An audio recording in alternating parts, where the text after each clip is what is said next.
ವಿಚಾರಕ್ಕೆ ಸಂಬಂಧಪಟ್ಟ ಹಾಗೆ ಕ್ಷೇತ್ರದಲ್ಲಿ ಜಾರಕಿಹೊಳಿ ಸಹೋದರರು ಬಿಗ್ ಫೈಟ್ ಅನ್ನ ಮಾಡ್ತಾ ಇದ್ದಾರೆ.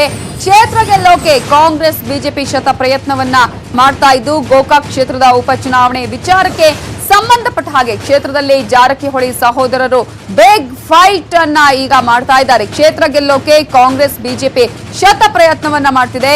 ಚುನಾವಣೆ ಗೆಲ್ಲಿಸುವಂತಹ ಜವಾಬ್ದಾರಿಯನ್ನ ಹೊತ್ಕೊಂಡಿದ್ದಾರೆ ಜಾರಕಿಹೊಳಿ ಬ್ರದರ್ಸ್. ಕಾಂಗ್ರೆಸ್ ಗೆಲ್ಲಿಸುವ ಜವಾಬ್ದಾರಿ ಸತೀಶ್ ಜಾರಕಿಹೊಳಿಯ ಹೆಗಲಿಗೆ ಏರಿದೆ. ಬಿಜೆಪಿ ಗೆಲ್ಲಿಸೋ ಹೊಣೆ ಈಗ ಬಾಲಚಂದ್ರ ಜಾರಕಿಹೊಳಿ ಹೆಗಲಿಗೆ. ಸೊ ಒಂದು ರೀತಿಯಲ್ಲಿ ಈ ಒಂದು ಜವಾಬ್ದಾರಿಯಿಂದಾಗಿ ಈಗ ಇಬ್ಬರು ಶಾಸಕರು ಜೊತೆಗೆ ಈಗಾಗಲೇ ಸಹೋದರರ ನಡುವೆ ಒಂದು ರೀತಿಯಾದಂತಹ ಬಿಗ್ ಫೈಟ್ ಏರ್ಪಡ್ತಾ ಇದೆ. ಗೋಕಾಕಲ್ಲಿ ಈಗ ಜಾರಕಿಹೊಳಿ ಬ್ರದರ್ಸ್ ಅಬ್ಬರ ಎರಡೂ ಪಕ್ಷಗಳಿಂದ ಗೆಲ್ಲಿಸುವ ಜವಾಬ್ದಾರಿ ಈಗ ತಮ್ಮ ಸಹೋದರರಿಗೆ ನೀಡಲಾಗಿದ್ದು, ಎರಡೂ ಪಕ್ಷಗಳ ಸ್ಪರ್ಧಿಗಳು ಕೂಡ ಅವರದ್ದೇ ಕುಟುಂಬಸ್ಥರು ಅನ್ನೋದು ಇಂಟ್ರೆಸ್ಟಿಂಗ್. ಇನ್ನು 4 ಸಹೋದರರು 2 ಪಕ್ಷಗಳು ಇಬ್ಬರನ್ನ ಗೆಲ್ಲಿಸಲು ಇನ್ನಿಬ್ಬರು ಸಹೋದರರು ಪಣವನ್ನ ತೊಟ್ಟಿದ್ದು, ಗೆದ್ದರೂ ಸೋತ್ರು ಇದರ ಯಾವುದೇ ರೀತಿಯಾದಂತಹ ಸಿಹಿ ಕಹಿ ಏನೇ ಇದ್ರೂ ಕೂಡ ಆ ಒಂದು ಪಟ್ಟ ಜಾರಕಿಹೊಳಿ ಕುಟುಂಬದಲ್ಲೇ. ಬಿಜೆಪಿಯಿಂದ ರಮೇಶ್ ಜಾರಕಿಹೊಳಿಗೆ ಈಗಾಗಲೇ ಸ್ಪರ್ಧೆಗೆ ಸಿದ್ಧತೆಯನ್ನು ಕೂಡ ಮಾಡಿಕೊಳ್ತಾ ಇದ್ದಾರೆ. ಒಂದ್ ಕಡೆ ಕೋರ್ಟ್ನಿಂದ ರಿಲೀಫ್ ಸಿಕ್ಕರೆ ರಮೇಶ್ ಸ್ಪರ್ಧೆ ಖಚಿತ. ಸೊ ನಾಳೆಯಿಂದಾನೇ ಪ್ರಚಾರಕ್ಕೆ ರಮೇಶ್ ಜಾರಕಿಹೊಳಿ ಸಿದ್ಧತೆಯನ್ನ ಕೂಡ ಮಾಡ್ಕೊಳ್ತಾ ಇದ್ದಾರೆ. ಯಾರೇ ಗೆದ್ರು ಯಾರೇ ಸೋತ್ರು ಕೂಡ ಈಗ 2 ಪಕ್ಷ 4 ಒಂದೇ ಕುಟುಂಬದವರು. ಮತ್ತೊಂದ್ ಕಡೆ ಈಗ ಇಬ್ಬರ ಒಂದು ಗೆಲುವಿಗಾಗಿ ಈಗ ಈ ಒಂದು ಇಡೀ ಕುಟುಂಬ ಈಗ ಪಣವನ್ನ ತೊಡ್ತಾ ಇದೆ. ಇನ್ನೊಂದ್ ಕಡೆ ಗೆದ್ರು ಸೋತ್ರು ಕೂಡ ಯಾವುದೇ ಇದ್ರೂ ಕೂಡ ಆ ಕುಟುಂಬಕ್ಕೆ ಹೋಗುತ್ತೆ. ಸೊ ರಮೇಶ್ ಜಾರಕಿಹೊಳಿ ಆಲ್ರೆಡಿ ಈಗಾಗಲೇ ಸಿದ್ಧತೆಯನ್ನ ಮಾಡ್ಕೊಳ್ತಿದ್ದಾರೆ ಪ್ರಚಾರಕ್ಕೆ. ಈಗಾಗಲೇ 2 ಸುತ್ತು ಪ್ರಚಾರವನ್ನ ಮುಗಿಸಿದ್ದಾರೆ ಸತೀಶ್ ಜಾರಕಿಹೊಳಿ. ಇನ್ನೊಂದ್ ಕಡೆ ರಮೇಶ್ ಅಂಡ್ ಬಾಲಚಂದ್ರ ಜಾರಕಿಹೊಳಿ, ಮತ್ತೊಂದ್ ಕಡೆ ಲಖನ್ ಅಂಡ್ ಸತೀಶ್ ಜಾರಕಿಹೊಳಿ. ಗೋಕಾಕ್ ರಣಾಂಗಣದಲ್ಲಿ ಸಹೋದರರ ಸವಾಲೀಗ ಏರ್ಪಟ್ಟಿದೆ.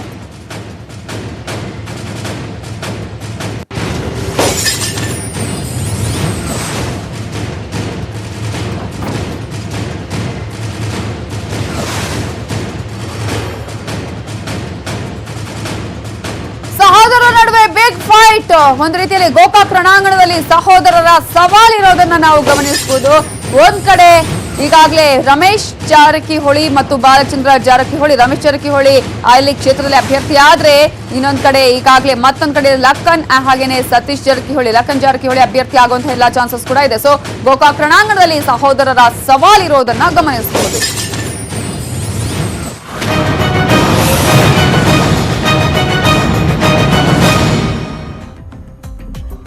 ಪಠ್ಯಪುಸ್ತಕದಲ್ಲಿನ ಟಿಪ್ಪು ಡ್ರಾಪ್ ಬಗ್ಗೆ ಸಚಿವರು ರಿಯಾಕ್ಷನ್ ಅನ್ನ ಕೂಡ ನೀಡ್ತಿದ್ದಾರೆ. ಮೊದಲು ವರದಿ ಬರಲಿ, ಆಮೇಲೆ ನೋಡೋಣ. ಪಠ್ಯ ಪುಸ್ತಕ ರಚನಾ ಸಮಿತಿಯ ವರದಿಯ ಬಳಿಕ ತೀರ್ಮಾನ ಅಂತ ಹೇಳಿ ಸಚಿವರು ಹೇಳ್ತಾ ಇದ್ದು, ಈಗಾಗಲೇ ಟಿಪ್ಪು ಜಯಂತಿಯ ವಿಚಾರಣೆ ಒಂದು ರೀತಿಯ ವಿವಾದಕ್ಕಾದ್ರೆ, ಇನ್ನೊಂದ್ ಕಡೆ ಟಿಪ್ಪು ವಿಚಾರವನ್ನೇ ಪಠ್ಯ ಪುಸ್ತಕದಿಂದ ತೆಗೆಯುವಂತಹ ನಿರ್ಧಾರ ಈಗ ಒಂದು ರೀತಿಯಲ್ಲಿ ವಿವಾದಕ್ಕೆ ಕಾರಣ ಆಗ್ತಾ ಇದೆ. ವಿಚಾರಕ್ಕೆ ಸಂಬಂಧಪಟ್ಟಂತೆ ಸಚಿವರುಗಳು ಈಗಾಗಲೇ ಮೊದಲು ವರದಿ ಬರಲಿ, ಆಮೇಲೆ ನೋಡೋಣ, ಪಠ್ಯಪುಸ್ತಕ ರಚನಾ ಸಮಿತಿಯ ವರದಿ ಬಂದ ಬಳಿಕ ತೀರ್ಮಾನ. ಸದ್ಯಕ್ಕೆ ಪಠ್ಯದಲ್ಲಿನ ಟಿಪ್ಪು ಡ್ರಾಪ್ ಬಗ್ಗೆ ಏನನ್ನು ಹೇಳಲ್ಲ. ಟಿಪ್ಪು ಡ್ರಾಪ್ ಬಗ್ಗೆ ಪ್ರತಿಕ್ರಿಯೆಯನ್ನ ನೀಡಿದ್ದಾರೆ ಸಚಿವ ಸುರೇಶ್ ಕುಮಾರ್. ಕಲಬುರಗಿಯಲ್ಲಿ ಸುರೇಶ್ ಕುಮಾರ್ ಪ್ರತಿಕ್ರಿಯೆಯನ್ನ ಕೊಟ್ಟಿರೋದನ್ನ ನಾವು ಗಮನಿಸ್ತಾ ಇದ್ದೀವಿ.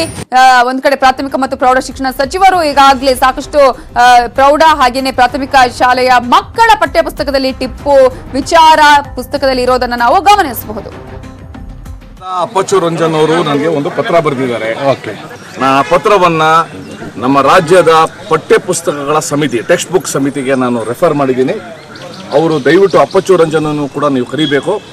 ಅವರ ವಿಚಾರವನ್ನ, ಅವರ ಭಾವನೆನ ಪೂರ್ತಿ ತಿಳ್ಕೊಂಡು, ಸಾಧಕ ಬಾಧಕ ತಿಳ್ಕೊಂಡು ನನಗೆ ಒಂದು ವರದಿ ಕೊಡಬೇಕು ಅಂತ ನಾನು ಹೇಳಿದ್ದೀನಿ. ಅವರು ಇನ್ನೊಂದು ವಾರದಲ್ಲಿ ಕೊಡ್ತಾರೆ. ಸಿಎಂ ಅವರು ಹೇಳಿದ್ಮೇಲೆ ಖಂಡಿತ ಸಿಎಂ ಅವರು ನಮ್ಮ ರಾಜ್ಯದ ನಂಬರ್ 1 ಮುಖ್ಯಮಂತ್ರಿ, ನಮ್ಮ ಕ್ಯಾಬಿನೆಟ್ ಇಂದ ಅವ್ರು ಏನ್ ಹೇಳಿದ್ದಾರೆ. ಪಠ್ಯದಲ್ಲಿನ ಟಿಪ್ಪು ಡ್ರಾಪ್ ಬಗ್ಗೆ ಬಿಜೆಪಿಯಲ್ಲಿ ದ್ವಂದ್ವ